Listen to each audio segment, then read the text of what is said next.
Chatties talk, good talk, real talk. Let's talk about it. Hello, everyone, and welcome to this episode of Chatties Talk. I am so very glad that you are here to join me today. Because on Chatties Talk, we have some real talk, some good talk, and then we talk about it. Today on this episode, I have a special guest with me today. Welcome, my friend Renee. Renee, say hi to the people out there. Hi, everybody. How are you doing today? Yes, Renee is a very good friend of mine, and she's going to be joining me on some of these topics that I've been talking with you about on Chatties Talk. So, first we're going to start off on some real talk. Let's talk about some real stuff. Mm-hmm. So, everybody knows about the episode of Cardi B, right? Mm-hmm. Mm-hmm. That whole thing with her throwing the microphone at the person that was at the concert. Now, she's not the first person that to me was rude at a show. Mm-hmm. What's the girl's name? I don't know her name. I don't know if it was a country singer or whatever. She did something. She told them to stop talking. They was talking to her show, and she was right in the front. Don't know her name, but most of you probably know who I'm talking about. Mm-hmm. And I felt that a lot of people's comments like, "Oh, that was rude. You don't tell people that they came to see you." Now, here's my thing. I know there was a lot of celebrities that were rude, probably at some point in time. We just didn't get any recordings about it. If I paid my money and you throw a mic at me, I'm going to have a problem. I'm going to walk away rich. Listen, here's the thing. They charge a lot of money for those tickets. Yes. I'm making your salary. I'm paying you. Yes. You know what I'm saying? Mm-hmm. So this is what they turned around and did. Do you know that they're auctioning off that microphone? They have the audacity to be auctioning off a microphone that she threw at a person who was at her concert. Yes. So you bing them upside the head with the microphone, and you have the audacity to turn around and auction it off. Yes. So here's the thing. So with celebrities, I believe the thing is not them doing it. It's like their publicists, people who manage them and things like that.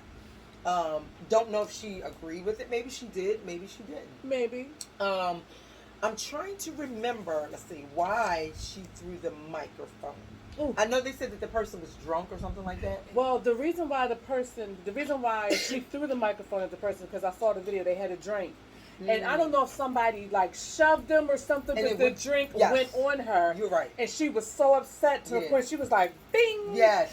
And I was like, oh my gosh. Yeah. I was like, a part of me was like, oh, that was funny. But then I was like, no, it's not. Because you should have been mature enough to think for a second to see, like, maybe they didn't mean to do that. Right. And even if they did, security escort them out. Exactly. You know what I mean? I don't have to be assaulted. Yeah. You know what I mean? But you didn't have to. But then you turned around and you did what you did. Mm-hmm. Now that wasn't cool. Now that person is like, dang. You know what I mean? So you know what that may lead to? It may lead to a lawsuit. It may. Because I'm sure that person that she did that to is going to have a lawsuit. Because I believe that person went to the ER. I believe that she got him that good. But they're auctioning that microphone for $30,000. $30,000. And maybe to the highest bidder. So we don't know. Anyway, that was some real talk that we wanted to discuss with you today, because I was like, I can't believe that. The things that people do. Let's just keep it real, all right? So let's move on to some good talk. Now, my friend Tasha, Tasha Renee. I was having some issues not issues, but I was trying to debate. Okay, there's a lot of things that always goes on good. I always wanted to bring out the good in everything because there's so much bad going on in the world. So I didn't have time to really research what, there's tons of good things going on. But she said that the good thing was fall is coming. Fall is coming. I think that we had a pretty good summer. We had some warm days, some hot days. Yep. But I think it was really balanced. We had a lot of rain. Yes. A lot of rain. But the good thing is summer's coming. I mean, not summer. Sorry. Fall. Goodbye, summer. Fall is coming. I'm so excited for fall. So guess what I'm going to do? What? I'm going to decorate a fall tree. A fall tree? Yeah, a fall tree. So it's going to be a Christmas tree, but it's going to be decorated with fall things on it. Yes. So then that way when Christmas comes, I'll just take it down, all my fall stuff, and place my Christmas stuff on it. Now that's a good idea. I think because with the fall, you can have pumpkins, Because that could still be around for Thanksgiving, harvest time. Yeah, because guess what? A lot of people put their Christmas tree up before Thanksgiving. That is true. Mine is already going to be up.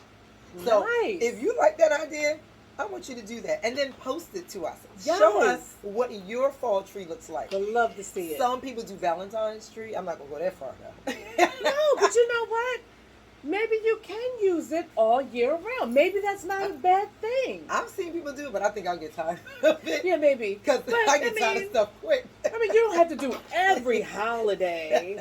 But I mean, the fall thing would be nice because you know why? The palm. Yeah. You know, the palm. The pine. Yeah, the pine and the smelling of it. You know what I mean? My favorite smell. And yes, just to have your house smelling like that. People do Easter. They do, literally, I've seen people do every season of a tree. Oh, I don't know about that.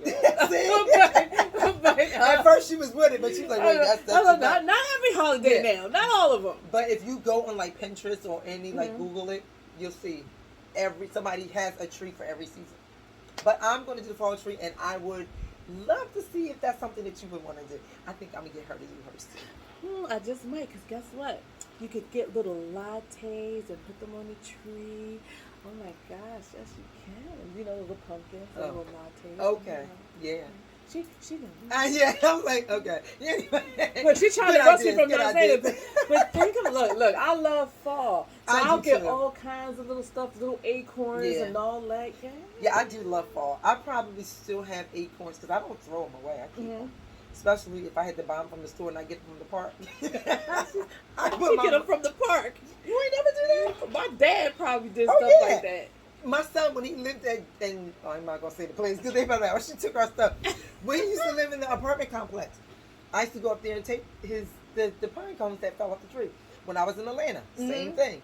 They fell out. I took them. Why pay for them if you can get them? That is true. But the ones I paid for from like the store, I would keep those. Yeah, keep those. They go right over there by the fireplace. I think I'm going to soak some of them in something smelly so that way they can smell when I put them out. That's some good talk. That's some good talk. Yeah. So you like that? So let's see you post your tree if that's something that you're interested in. I know one person I'm thinking in my head that may do that who loves Christmas. It was Christmas is in July, so that's what made me think about, doing that. So I want to see if that's what you're thinking. All right. So that's some good talk. So we had some real talk. We had some good talk. Now let's talk. So our conversation piece for today is about parenting. And I have my friend again here, Renee, to talk about parenting with you. We're going to have a good conversation about it. We're going to get some questions answered. We're just going to discuss about what it looks like to be a parent now in this day and age. Yes. Because I don't know if I would survive. So, Tasha, we're going to start off by asking you a couple of questions. What should mean she don't know she can survive? I mean, these kids are like different. That they are. My kids are older, like 28 and 24. I can't imagine the generation that's now. Woo, it's a lot. So I commend you, mothers and fathers, of today. Seriously, especially when your kids are doing great and they've done great, and you've done a great job with them in this time, because it's hard. It is. I work with kids, so I see the difference from when I used to teach years ago till now. It's totally different. The parents are different. Oh. But I think Renee and I had a conversation a while ago about, I don't know how we got on the topic, but we were talking about the parental rights and how parental rights are literally being taken away from parents. I remember, let's go back. First, tell us how old your daughter is. She just turned 14. She just turned 14. And how does that make you feel? Well, I mean, I feel good, but at the same time, there's a part of me that kind of feels like, oh my gosh, she's going into high school. My baby is like not a baby anymore. Can I shrink her? Because when they get older, you can't get as many hugs and kisses as you want. You know what I mean? As they get older, they're more so now into their friends. They're into, basically the things that's going on around them. And they want their personal space. I feel like they want their space. And I'm only going to speak from a woman's standpoint. Women are very not touchy-feely all the time. You know what I mean? Sometimes we be like, no, like, you know, because we have those hormones, and those things, you know, we just want to be left alone. So I believe that's what our girls go through. And we have to remember, I know I try to remember that space because I remember being that age. And I remember I can literally remember some of those feelings as a teenager. And now I can relate back to say, oh, that's what that was. But for me, I'm trying to think, because, you know, I'll pick with my daughter all day long. She's, Mommy! Yeah, she does. Mother! I'm like, right. You know, but it's just me trying to show her, you know, that you still my baby. I still love you. No, and that's your love language to her. Yeah. But you know, when she gets to that point, you know, as women, you know what I mean. When we get to that point in time, I'll be like, all right, go ahead in your room, leave me alone. Right. All right, go ahead now. Space, right. Go ahead now. But I'm like, all right. You know, but yeah. So the parental consents on with children, how they try to take things away. I think we did have that conversation, and I remember a time when I tried to get information from my daughter's doctor. My daughter was like maybe 18 or 19, but she still was living with me in the house. And I had called. No, I don't know quite. I don't think she was 18. She might have been on the border of it, 17, 18, whatever. Okay. And she woke up the night before with pain in her side. So I'm like, you know, you get to go to the doctor, see what it is. I had to work. She was old enough. She went to the doctors on her own. So, but she didn't quite get the message to me the right way, what the doctor said. What happened? I don't know. They just said, wait, all right, Amber, it's got to be more than that. So, I called the doctor. I said, you know, my daughter was there. I want to know what happened because she didn't quite get the story right or whatever. Right. Well, they had the nerve to tell me that I needed my daughter's consent to give that information. So, but what I don't understand is, why would you need your daughter's consent? You're the mother. She's on your insurance. She definitely she lives with you. She definitely You're and woke me still up at 3 o'clock in the morning. There you go. Still providing for her. So how in the world can they sit there and say, oh, you need your daughter's consent? Right. Because the doctors even did that with me. Took my daughter to her normal checkup, handed her a piece of paper. Oh, this is for her to fill out. I think, yoink, I'm her mother. And she's 14. Like, yeah. Like, she's a minor. Like, what are you talking about? It's for her to fill out. Yeah. What do you, let me see what questions you got on that paper for my child. Right. Because Now, I can understand if it was like, they gave you the paper and you as a parent say, come on, Serenity, let's fill this out together. Because you want to teach her how to do things, you know, her independence. But for them to clearly bypass you and give her that, no. That was like a slap, a slap in my face as a parent. Yeah. You know what I mean? And it's like, wait a minute. You can't sit there and just dismiss me like I'm not even sitting here and hand her a piece of paper. Yeah. How do I know what was on that paper? Yeah. You know what I mean? If she's filling something out, how do I know the next time we come to the doctor's office, you take my child from me? Yeah. Or you have her go in the room by herself and something happens, then she comes out, she's upset. Yeah. You know what I mean? Yeah. Listen, I don't play those games. And as a parent, I don't think any parent should play those games. Yeah. If they hand in your child something, you have every right to sit there and go over it with them. That's right. Because that's what I did. That's right. You come on with me, you sit down, I asked her the questions, and I told her, you can answer truthfully. I don't care. Right. Go ahead and answer. Right. But what we're not going to do is try to play me as a parent. Now, if there was some type of abuse going on in the child's home and they can clearly see that, then I can understand. Right. You know what I mean? Right. But far as a child that's healthy from head to toe, that doesn't present anything and everything is fine, Right. no. Absolutely not. Yeah, and I feel like the same way going back. I know a lot of times, like even with like the system, how they tell you how to raise your child, what to do. I get it in some incidents because there's been so many neglect, child abuse, and things like that. But I always used to say, until you can give me money for my child, provide a roof over their head, then you can tell me how to raise my child. But other than that, you can't tell me how to raise my child. Right. That's just me. Right. Because if something happens, if my child's doing something wrong, who you calling? Me. So, you know, and I used to tell my kids, you rather me, which I never really did, so I don't want anybody to take this, but did you rather me beat you upside the head or you rather the cops do it? And that's true. That's what's literally what happened. If I don't chastise you in a way that I should as a parent and the state telling me I'm wrong at it, then who's going to do it? Then if I don't do it, you're going to do it because I didn't do it. You know what I mean? So that parental stuff and taking the consent from parents, I don't agree with it. I don't care how old they are. I think there should be a medium for it. So, for example, when your kid goes to the doctor, right? At a certain age, though. At a certain age, because I think your daughter's too young to make decisions for herself. Right. But at a certain age, and your child's still on your roof, say like maybe 17, 18, they're still with you, they're still on your insurance, things like that. So there should be two papers, two consent. The mom signs one, the child signs one. The child signs, I want my mom to know X, Y, and Z. Mom says X, Y, and Z. Okay, if they're a certain age, that's just me, because you're still on my insurance. But if I'm paying for you, you're not going to do whatever on my insurance. You can get your own insurance at that point. But I still think there should be some kind of medium, because I know a lot of kids in college are on their parents' insurance still. Okay, so then maybe that's what it should be. Yeah. As soon as they get of age and they're in college, then that's when those type of forms should be introduced then. Because Something a child like that's still in high school, No. Because they're still young, they're still immature, they still have a lot to learn. Yep. Even children in their 20s, you know what I mean? There's still things that you have to learn, that you still have to go to your parents for, that's going to help you. Yes.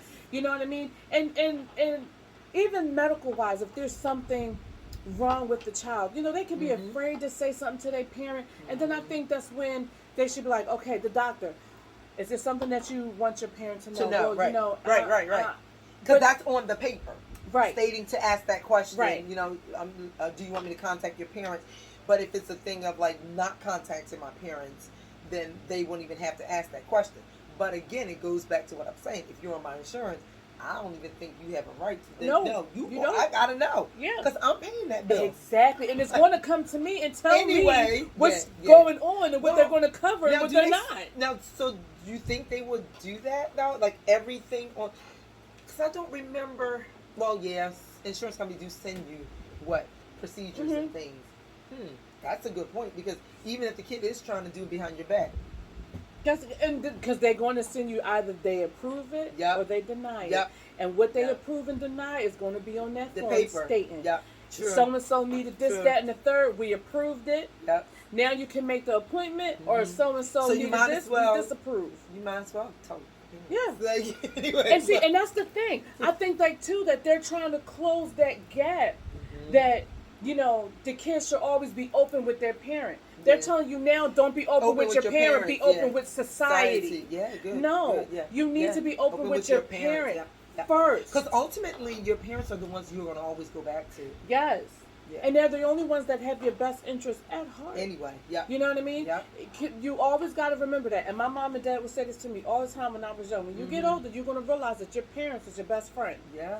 You see what I'm saying? Yeah. Because they're the ones that you're going to call all the time. Yeah. When situations happen in life. And you're older. I still call my parents, mommy and daddy, this, that, and the third. Yeah. And guess what they do? They give me advice. I call my mom. I'm 50. I'll be 53. I still call my mom. And ask her certain things, you know? It's an ongoing thing with a relationship. That's why it's important to build a relationship with your parents, no matter what.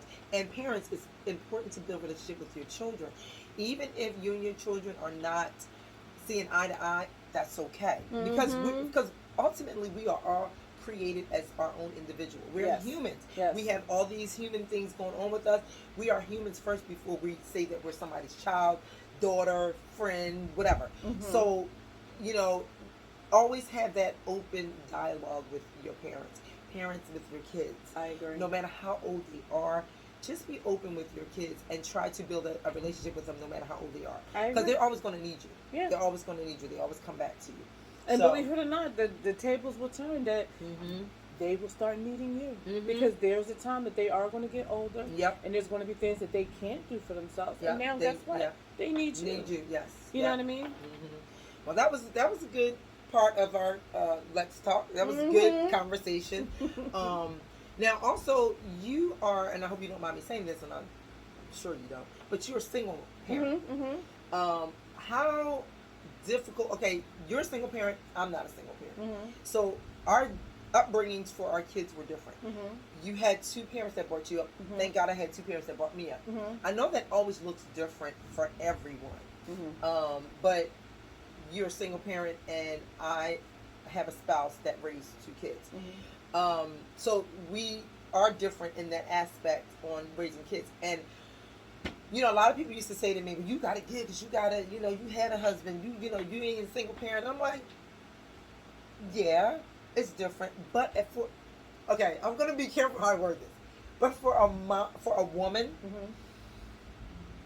I think it is easier for me because I had a spouse. Yeah. In some instances. Okay. Because sometimes I felt like a single parent. Okay. And I'm not saying this. My husband knows this.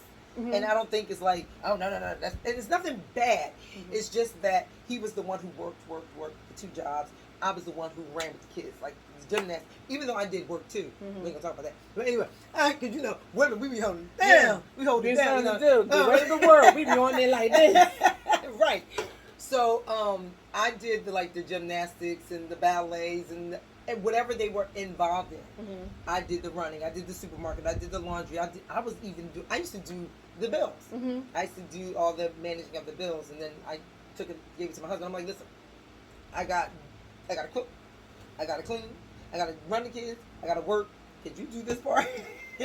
So, and ever since then, he took over the bill. Mm-hmm. But of course, that was before we had kids. I used to do the bills and stuff. But once we had kids, and we had to realize what works better for who. Right. That helped. Right. But you as a single mom, I know it can be tiring. Mm-hmm, mm-hmm. I know it can be tiring physically and mentally, emotionally, because you have to take it all. Yes. When I could say, babe, here, no, deal with your son. Right, no, right. Babe, deal with your daughter. You know what I Right. mean?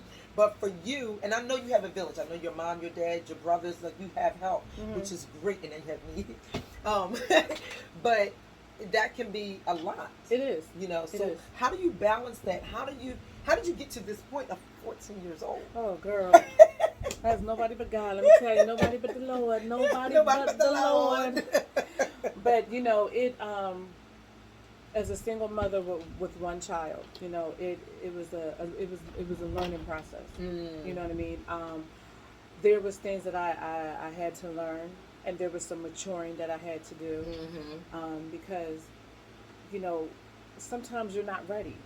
You know what I mean? Yeah. And life forces you to say, okay, Mm-hmm. you got 9 months to get it ready. Yeah. You know what I mean? Mm-hmm. You got 9 months to get that mental state going.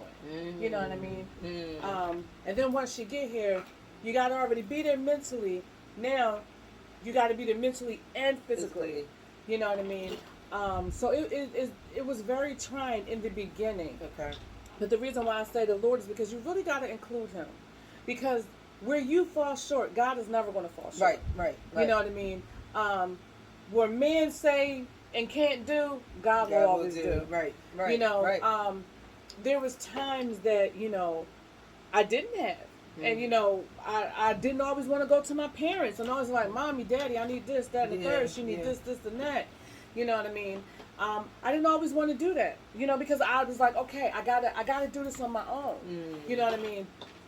Her father just wasn't the person that you thought he was. Right. And that would say, okay, let me step up to the plate. Now, Yeah. some single women do have a That. good father to their Thank children. God. Right. But, some don't. Yeah. You know what I mean? And then that's where it does become hard because Mm-hmm. I can't be the father. I can only be the mother. I'm not a man. Right. You know what I mean? And I think right. that's what some And you don't, single and parents. you shouldn't try to be the Right. two, because then, to me, that's harder on you. You trying to be something that you're only one person. Right. Excuse me. Do you think that? And I know that's how God created it, but do you think that children who have two parents versus one succeed more? I'm going to say this. No. Okay. And you know why I say that? I agree. Because there's a lot of single women out here that did raise their sons, that raised their daughters, Mm-hmm. and they are great. Very they are successful. doctors, Yes, they are lawyers, I they are agree. judges. Mm-hmm. They are in the limelight, you know what I mean? And they carry their mother along with them because they know their mother was that strong pillar Yes. in their life. Yes.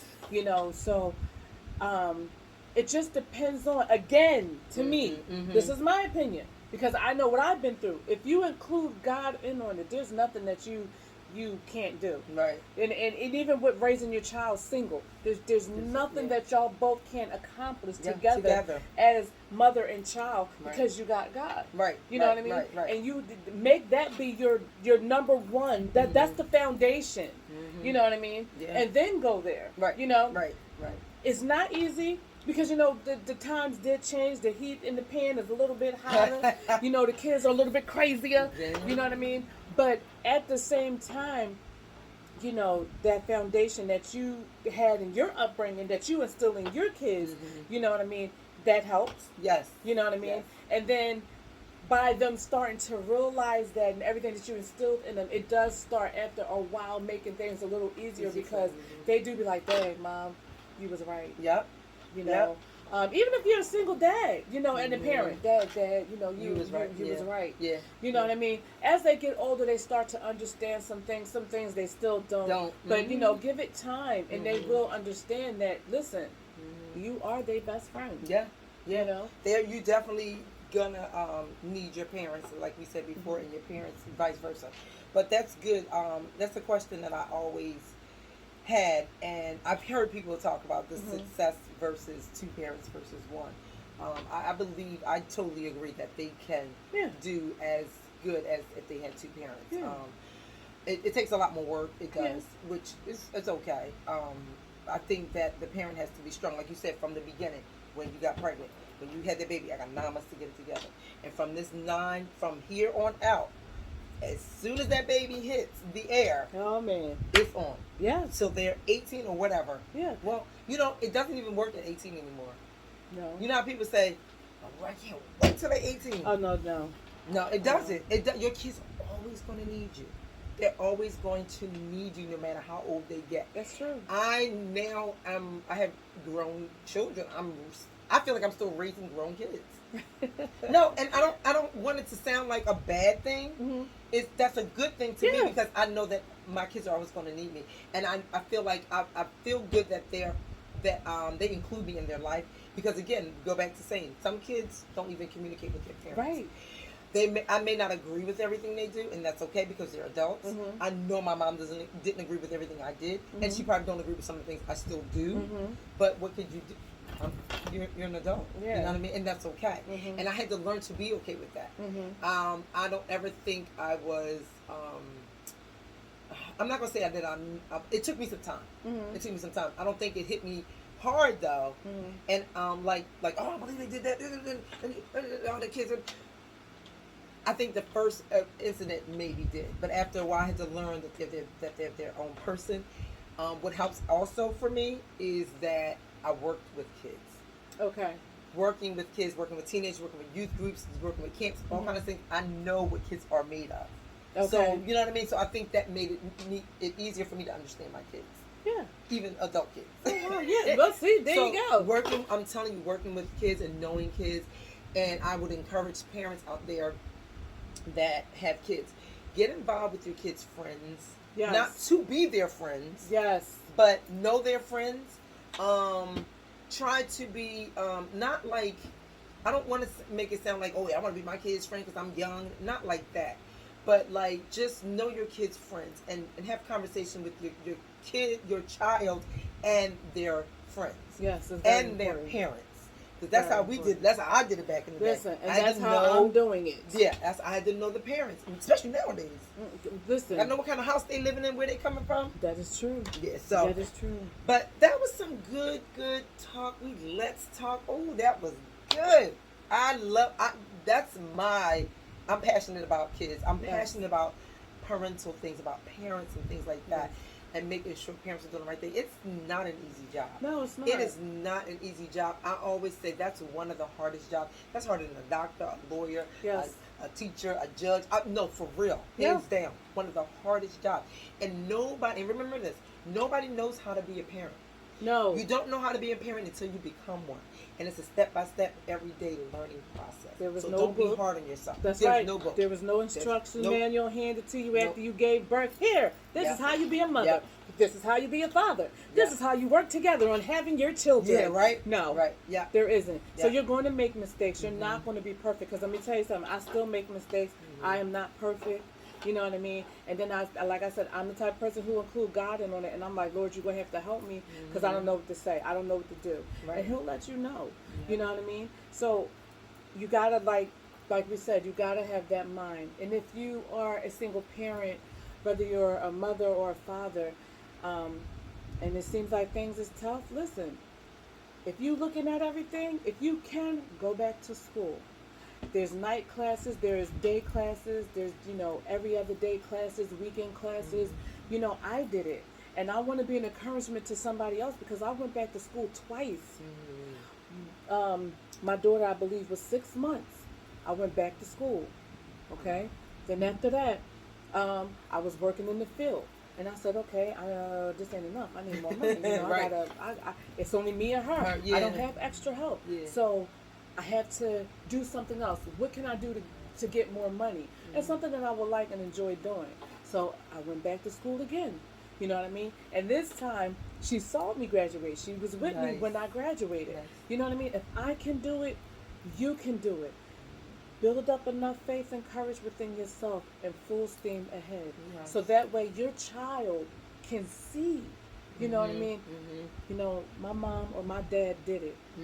And their child, and I'm not saying just do that because they're, oh yeah, it's okay. We all can raise kids as a single parent. No, that's not what I'm saying. I'm saying show them that strength and that courage that you have within yourself. You know what I mean? And then they'll have that same type of courage and strength in other areas to say, listen, Mommy did it. Mommy did it with me, so I can do it. I ain't got no kids, but I could do it too. Yes. Mommy did it twice, Daddy did it 3 times, whatever the case may be. Right. I can do it, so you can do it. It's a little tough. I'm not going to say every day was easy because studying with a child is not easy, but you got to figure those time frames out. And when Balance you do it it, it's easy. And let me tell you something. I was an AB student in college. Wow. Okay? I'm telling you. Because If she's I smart. can do it, oh, thank you. If I can do it, so can you. And it was tough. I had to study. I had to learn my instruments. I had to learn all that stuff. And let me tell you something. And I did it. With a child. I did it. You can do it. Yes, you can. That was good work. Good encouragement for those single parents out there. Not even for single, but just for anybody. Somebody needs to hear that. Yeah. And that was good information. Well, this was a good episode. This was a good segment. Yes. We thank you so very much for joining us. Thank you. And I am so happy that my friend Renee joined me today on this episode of Chatty's Talk. We got a lot of information. I hope that you got something out of this and you would take something away from this and that it will help you now in your future, help you raising your children, helping you to look at things differently. But to remember to love yourself every day and always. Thanks again for joining me on this episode of Chatty's Talk. We'll talk to you soon. Bye-bye. Bye-bye.